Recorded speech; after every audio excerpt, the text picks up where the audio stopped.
अब हम मंदिर के अंदर प्रवेश कर चुके हैं। अब एक वर्चुअल टूर की तरह कैसी कैसी सन्निधियां हैं अंदर और कैसे भगवान सुंदर रीत से दर्शन देते हैं, इसका हम अनुभव करेंगे। Now we shall have a virtual tour of the temple inside, having a look at all the 9 Sannadhis of Narasimha and also how beautifully the pillars are made inside the temple and what other Sannadhis are there. இப்போ கோவிலுக்குள்ள பிரவேசிச்சுட்டோம். என்ன என்ன சன்னதிகள்லாம் இருக்கு, எந்த எந்த எம்பெருமான்கள்லாம் எப்படிலாம் ஏழ்ருக்கா, இங்க இருக்கிற தூண்கள்லாம் எப்படி அமைஞ்சிருக்கு, வேற என்ன சன்னதிகள் இருக்கு அப்படிங்கிற எல்லாத்தையும் ஒரு वर्चुअल टूर மூலம் நம்ம இப்ப பார்க்கலாம். ये जो पहली सन्निधि है ज्वाला नरसिंह भगवान की सन्निधि है। बहुत ही सुंदर मूर्ति है, अष्टभुज मूर्ति है। ये दो जो इनके कर हैं वो हिरण्यकशिपु को धरे हुए हैं और 2 कर से हिरण्यकशिपु को फाड़ रहे हैं और 2 कर से उसके जो इंटेस्टाइन्स है उसको पकड़े हुए ऊपर की तरफ रखे हैं और 2 करों में शंख और चक्र दिखाई दे रहा है। Now we can see the beautiful Murti of Jwala Narasimha, which is the first Sannidhi. This is Ashtabhuja Narasimha having 8 hands.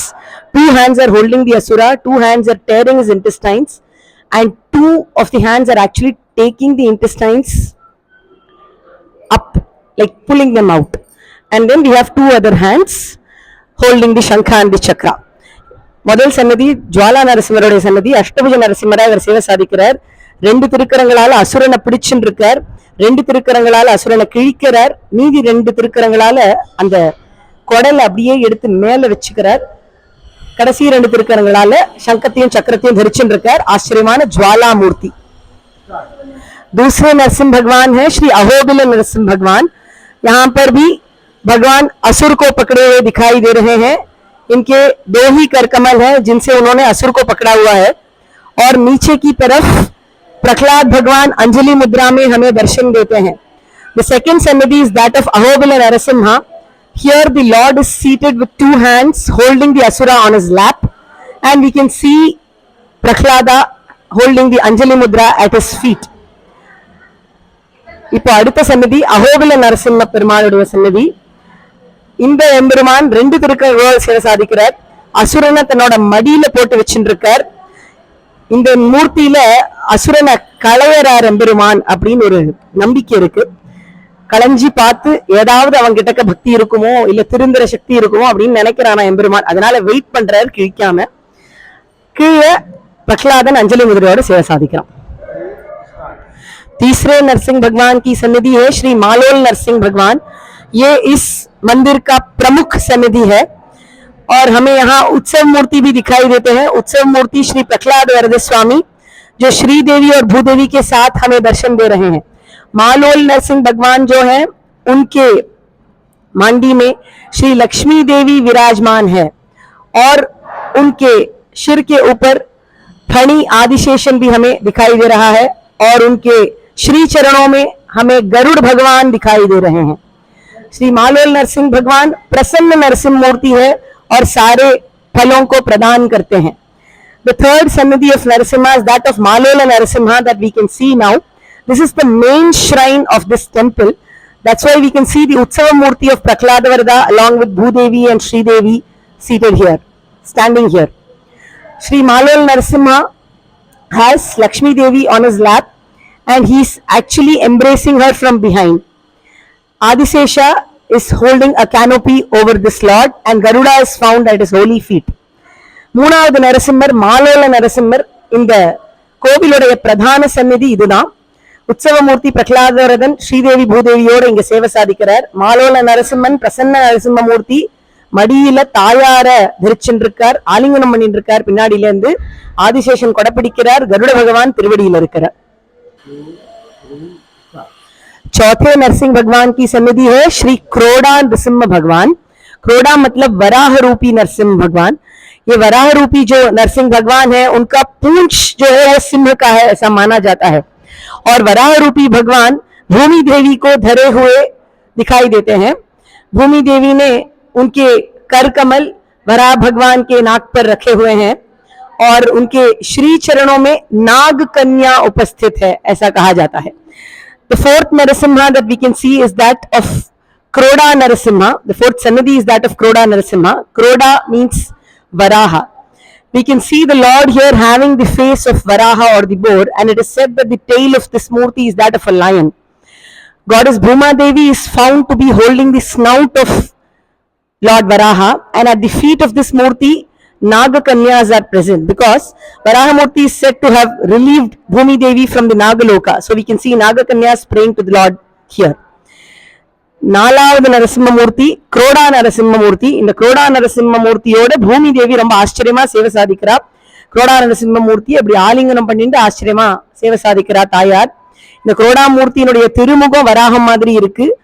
அதே போல அவருடைய வாளானது சிம்மத்தினுடைய வாள்னு சொல்லுவா. கீழே நாக கன்னிகை நம்மளுக்கு காண முடியறது. நாகலோகத்திலிருந்து பூமி தேவியை உதாரணம் பண்ணிட்டு வந்ததுனால நாக கன்னிகைகள்லாம் இந்த பெருமான சேவிச்சா அப்படின்னு ஐதிஹ்யம். पांचवें नरसिंह भगवान है श्री कारंज नरसिंह भगवान. कारंज नरसिंह भगवान जो है बहुत ही रंजक मूर्ति है. रंजक मूर्ति कारंज बन गए ऐसे कहते हैं आचार्य लोग. यहाँ पर भगवान 4 हाथ के साथ हमें दर्शन देते हैं. ऊपर के 2 हाथ चक्र और धनुष को धरे हुए हैं और नीचे के 2 हाथ हमें वरद मुद्रा में दिखाई दे रहे हैं. ये जो धनुष है ये क्यों धरा है भगवान ने, अगर हम पूछेंगे तो इसका उत्तर ये है कि ये जो कारंज नरसिंह भगवान है उनके लिए हनुमान जी ने तप किया था और वे नरसिंह भगवान को राम के रूप में देखना चाहते थे, इसलिए वे अभी धनुष धरे हुए हनुमान जी को दर्शन दिए थे और हमको भी ऐसे ही आज भी दर्शन दे रहे हैं. அஞ்சாவது நரசிம்மமூர்த்தி காரஞ்ச நரசிம்மமூர்த்தி. இந்த எம்பெருமான் 4 திருக்கரங்களோட சேவை சாதிக்கிறார். சக்கரம் தனுஷ் அதே மாதிரி மீதி 2 கைகள் வரத முத்திரையில இருக்கு. எம்பெருமானோட சிரசு மேல ஒரு நாகம் இருக்கு. இந்த இடத்துல ஹனுமானுக்காக தனுஷ எடுத்துட்டு சேவை சாதிச்சாரா இந்த பெருமாள். ஹனுமார் தபஸ் இருந்தார். இந்த நரசிம்மன் ராமனாக சேவை சாதிச்சார் ஹனுமாருக்கு. அதனாலதான் தனுஷ கையில வச்சுருக்கார் அப்படிங்கறது ஐதிஹ்யம். The 5th Sannidhi of Narasimha that we can see is that of Karanja Narasimha. We have the Lord with 4 hands here. The upper 2 hands hold the discus and the bow, and the lower 2 hands are seen in the Varada Mudra. The Lord here holds the bow because he decided to give darshan to Hanuman, who wanted to see Lord Rama and Lord Narasimha. This Karanja Murti is supposed to be very beautiful, and that is why he is called as Ranjaka or Karanja. अब छठे नरसिंह भगवान के सन्निधि में हम खड़े हैं, जो कि है भार्गव नरसिंह भगवान. ये नरसिंह भगवान भार्गव राम को दर्शन दिए हुए थे. भार्गव राम यानी कि परशुराम जी. परशुराम जी को क्षत्रियों का संहार करना था, इसलिए उनको प्रेरणा चाहिए थी. तो भगवान नरसिंह ने उनको दर्शन दिया हिरण्यकशिपु को फाड़ते हुए. तो असुर इस नरसिंह मूर्ति के मांडी पे दिखाई देते हैं. अब इतने साफ से दिखाई नहीं दे रहे हैं, लेकिन असुर भगवान की मांडी पे है. और ऊपरी 2 हाथ जो है वो शंख और चक्र धरे हुए हैं. चरणों में श्री प्रहलाद जी अंजलि मुद्रा के साथ दिखाई दे रहे हैं.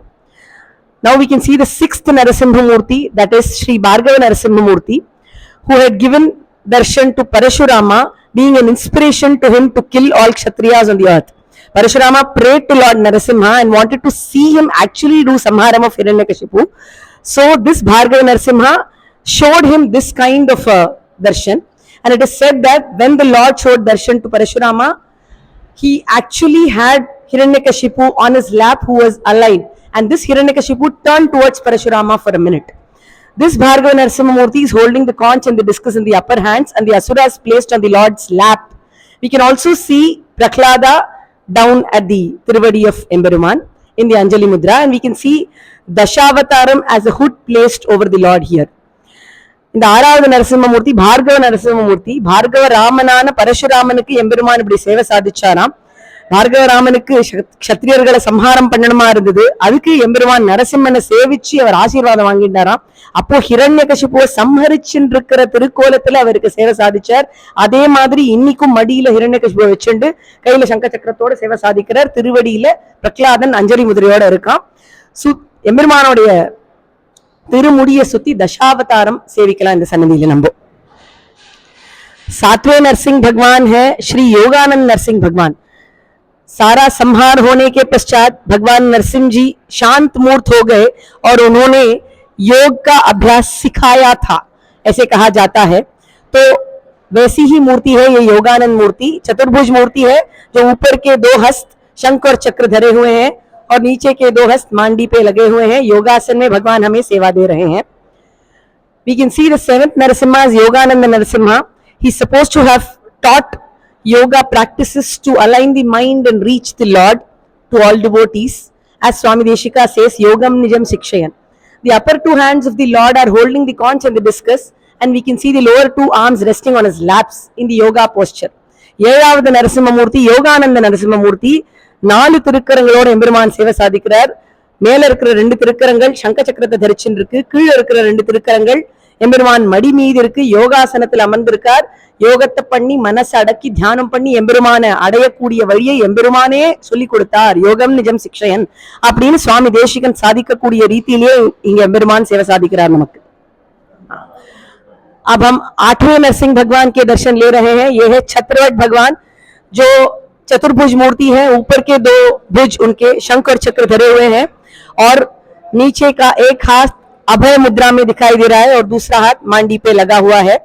कहते हैं कि ये जो भगवान है संगीत प्रिय है, इसीलिए हाहा हू नाम के 2 गंधर्व यहाँ आकर भगवान के लिए संगीत सेवा करके गए थे और एक छत्र वृक्ष के छाया में ये भगवान प्रकट हुए थे, इसलिए इनका नाम, एक वट वृक्ष के छाया में ये भगवान प्रकट हुए थे, इसलिए इन भगवान का नाम है छत्रवट नरसिंह भगवान. Now we can see the 8th form of Narasimha as Chatravata Narasimha, who gives us darshan with 4 hands, the upper 2 holding the conch and the discus, and the lower one having an Abhaya Mudra and the other one placed on his lap.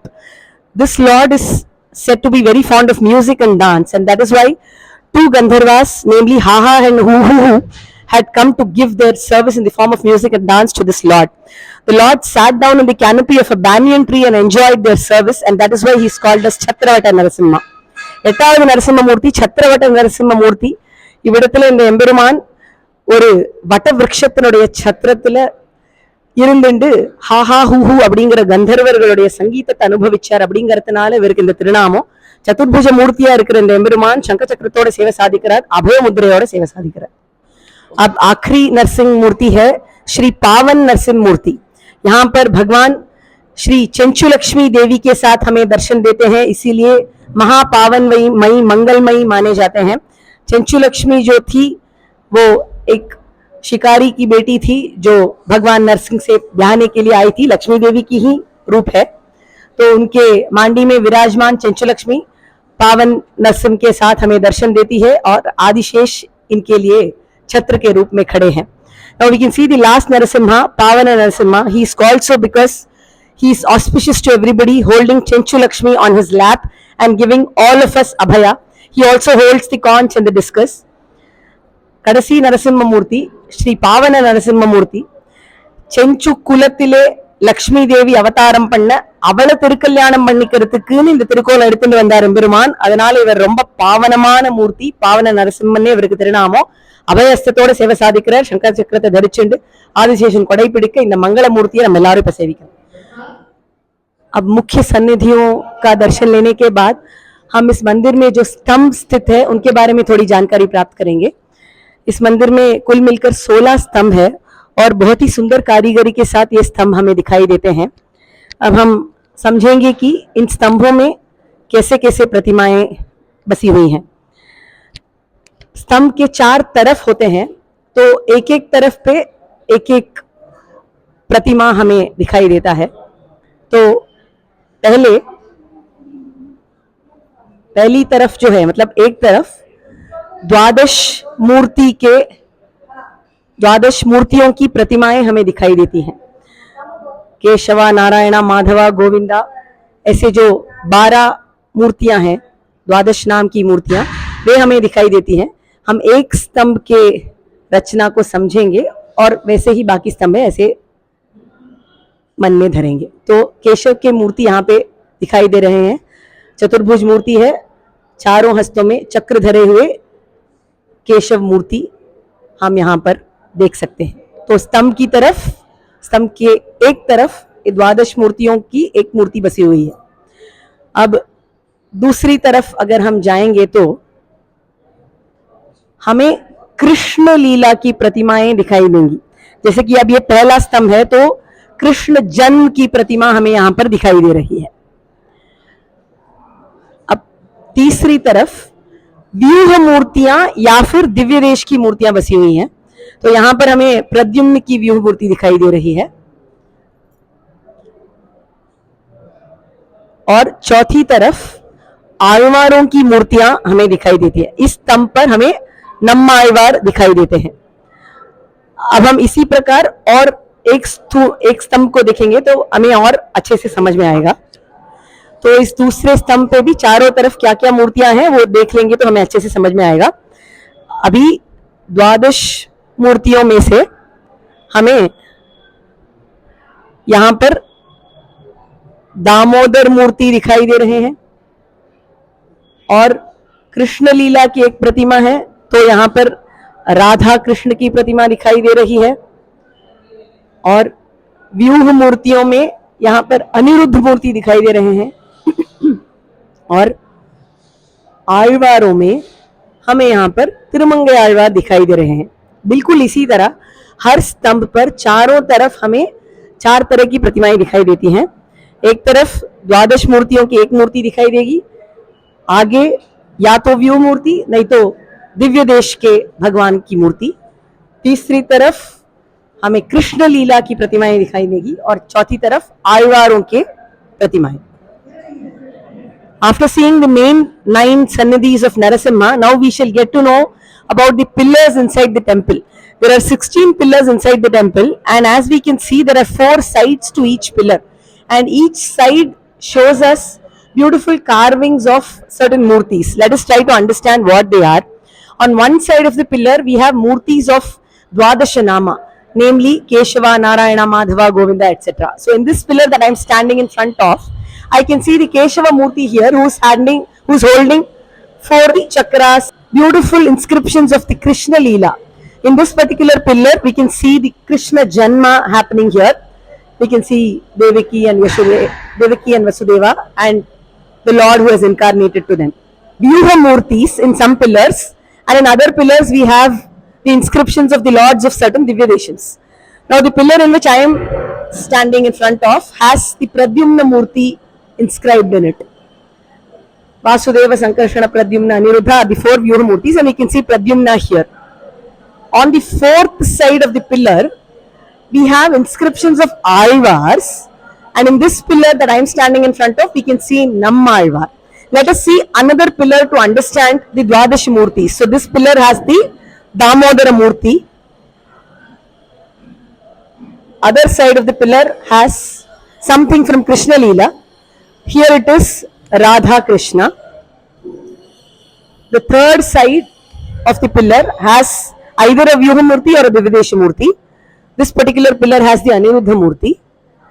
And the 4th side has an Alvar, and this particular pillar has Tirumangai Alvar. We can also see beautiful inscriptions of animals or birds on the lower sides of the pillars and flowers decorated on top. So we can see carvings all done on pink marble stone in a very beautiful way all over the temple. 9 Narasimha மூர்த்தியை சேவிச்சிட்டோம் மூலஸ்தானங்கள்ல. இப்போ இந்த கோவில்ல இருக்கக்கூடிய தூண்களுடைய அழகை நம்ம சேவிக்க போறோம். தூண் அப்படிங்கிறது ரொம்ப ஆச்சரியமா அமைஞ்சிருக்கு. பிங்க் மார்பிள் ஸ்டோன்ல ரொம்ப அழகான வேலைப்பாடோடு இந்த தூண் அமைஞ்சிருக்கு.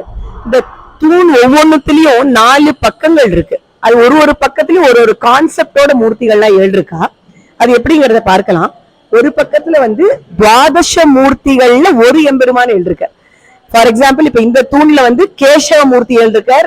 சதுஷக்கரம் நமஸ்யாமின்னு சொல்ற மாதிரி 4 சக்கரங்களை தரிச்சுருக்கிற கேசவ மூர்த்தி. தூணினுடைய இன்னொரு பக்கம் கிருஷ்ண லீலாலேந்து சில காட்சிகள்லாம் எழுதப்பட்டிருக்கு. இந்த இடத்துல கிருஷ்ண ஜன்மத்தை நம்ம பார்க்கலாம். வசுதேவர் தேவகி அந்த சிறைச்சாலையில இருக்கார், எம்பெருமான் அவதாரம் பண்ணியிருக்கார், பாலகிருஷ்ணர், சதுர்புஜ கிருஷ்ணர் எல்லாரும் இருக்கா இந்த இடத்துல. அடுத்தபடியாக இந்த தூணினுடைய 3வது பக்கம் வியூக மூர்த்திகள்ல ஒருத்தரோ இல்ல திவ்ய தேசத்துல ஒருத்தரோ சேவை சாதிக்கிறார். இந்த இடத்துல பிரத்யும்ன மூர்த்தி நமக்கு சேவை சாதிச்சுட்டு இருக்கார். 4வது பக்கம் ஆழ்வார்கள் சேவை சாதிக்கிறார். இந்த தூண்ல நம்மாழ்வாரை நம்ம சேவிக்கலாம். இப்ப இதே மாதிரி இன்னொரு தூணை நம்ம சேவிச்சோம்னா என்ன கான்செப்ட்ல இருக்குன்னு நம்மளுக்கு ரொம்ப நல்லா பிடிபட்டுடும். இப்போ உதாரணத்துக்கு இந்த இடத்துல துவாதச மூர்த்திகள்ல தாமோதர மூர்த்தி சேவை சாதிக்கிறார். அதுக்கப்புறம் கிருஷ்ணலீலால ராதா கிருஷ்ணரை இங்க நம்ம சேவிக்கலாம். வியூகமூர்த்திகளோ திவ்யதேச மூர்த்திகளோ சேவை சாதிப்பா இல்லையா, அதுல இங்க வியூகமூர்த்தியில அனிருத்த மூர்த்தியை நம்ம சேவிக்கலாம். ஆழ்வார்கள்ல திருமங்கை ஆழ்வார சேவிக்கலாம். இந்த மாதிரி ஒரு தூணும் ரொம்ப ஆச்சரியமா அமைஞ்சிருக்கு. கீழெல்லாம் விலங்குகளோ பறவைகளோ ரொம்ப அழகா சித்தரிக்கப்பட்டிருக்கு. மேலெல்லாம் புஷ்பங்கள் சித்தரிக்கப்பட்டிருக்கு. ரொம்ப ஆச்சரியமான வேலைப்பாடு. பிங்க் மார்பிள் ஸ்டோன்ல ரொம்ப நுட்பமா ரொம்ப அழகா இதை அமைச்சிருக்கா. எம்பெருமான் அமைச்சிருக்கார். ரொம்ப ஆச்சரியமான கோவில். बिल्कुल इसी तरह मंदिर का जो प्राकार है उसमें हमें पूरी रामायण कथा दिखाई देती है. अब ये जो चित्र हमें दिखाई दे रहा है ये पायसोत्पत्ति का चित्र है. यहाँ पर पायस दे रहे हैं दिव्य पुरुष और श्री राम जी का जन्म होने वाला है. बिल्कुल इसी तरह रामायण के अनेक चित्र हमें दिखाई देते हैं इस मंदिर के प्राकार में. और ऊपरी तरफ जो है अहोबिल मठ के आचार्यों की प्रतिमाएं हमें दिखाई देंगी. बहुत ही सुंदर प्रतिमाएं हैं.